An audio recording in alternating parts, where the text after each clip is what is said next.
You may be aware that I'm in a withdrawal period.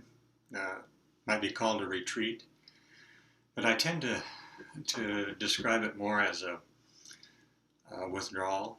That is a sense of I must withdraw my energy from the hundreds of places that it's being contaminated and uh, depleted.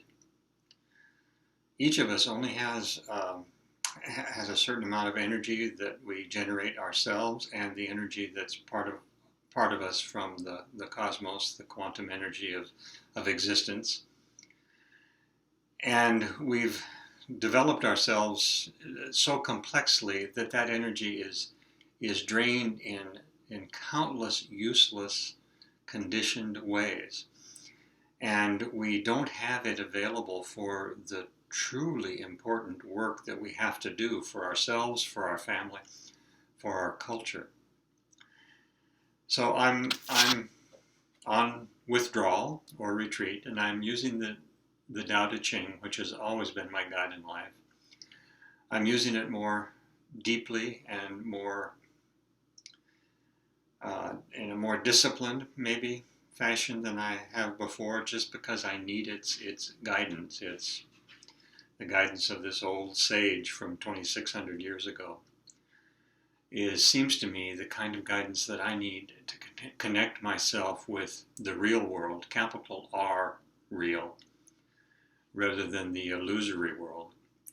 The real world is far more mysterious, mostly unseen, spiritual, numinous, uh, ecstatic than the world that we've created inside of our minds.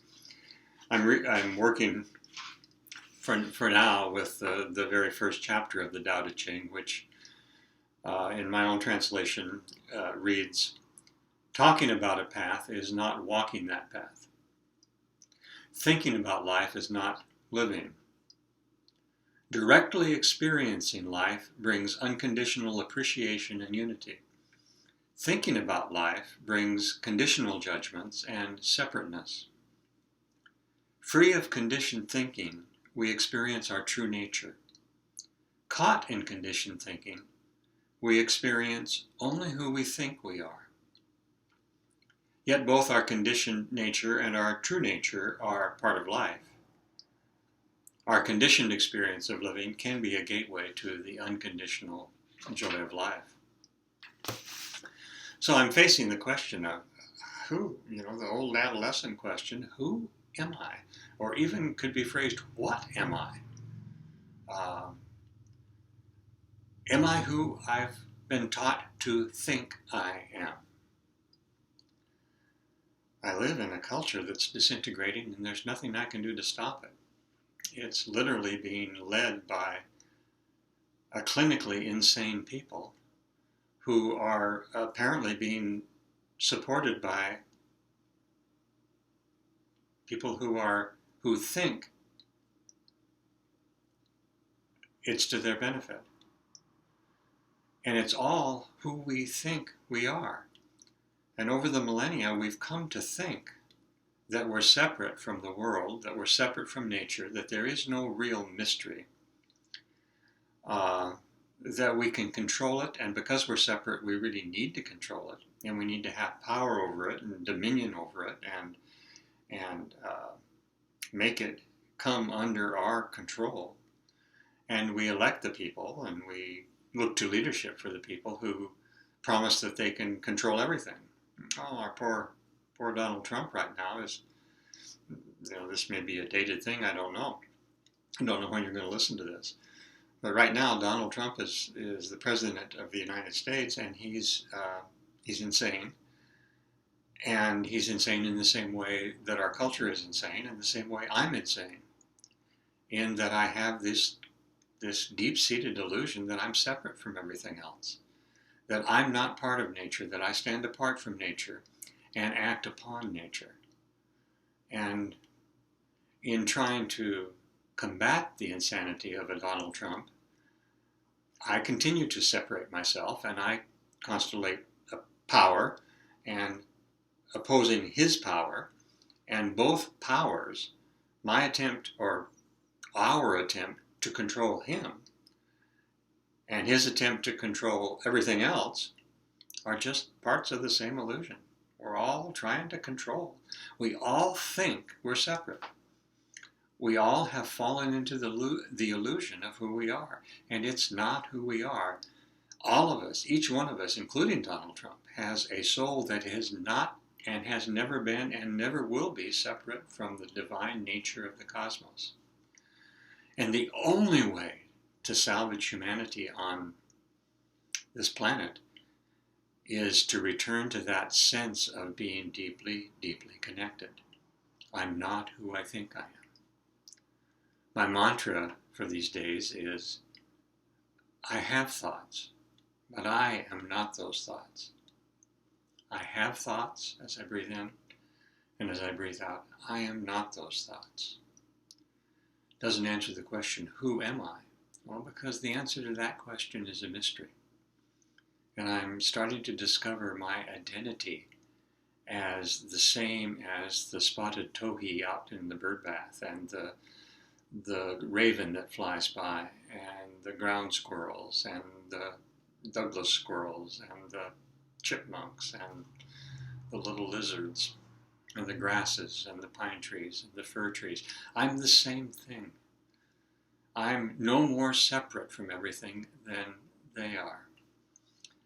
And most of reality is unseen. Even as we look out at the cosmos, look out at the stars, the truth is that most of reality is what we would call a dark energy or dark matter. That means unseen. Know it's there, but can't see it.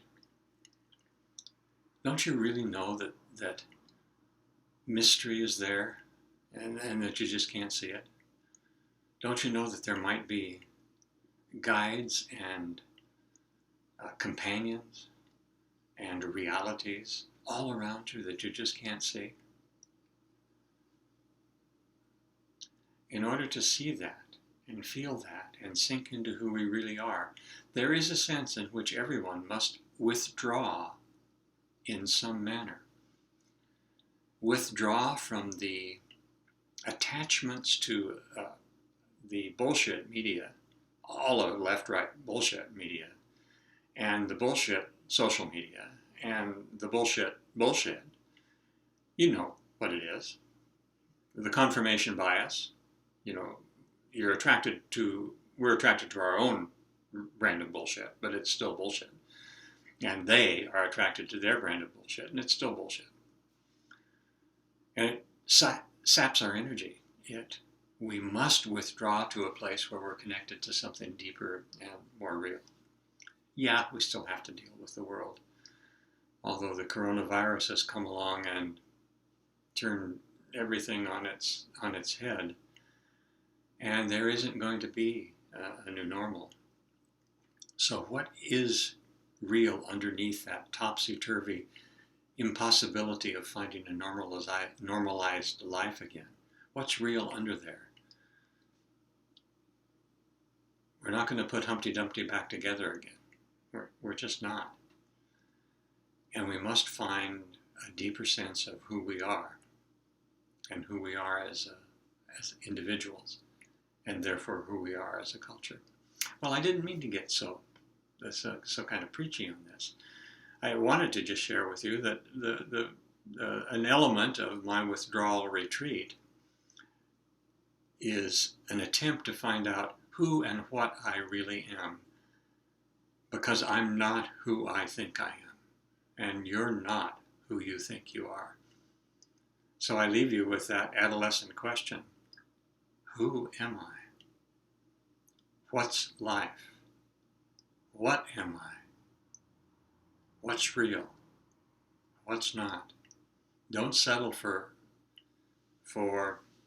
conventional answers. There are no more conventional answers. That's the good news. Blessings to all of us.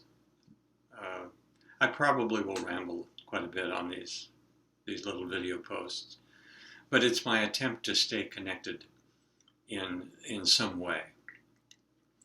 And I'm going to attempt to speak as truthfully and as honestly and sometimes stutteringly as I possibly can, because I'm really tired of trying to make you think that I'm who I think I am.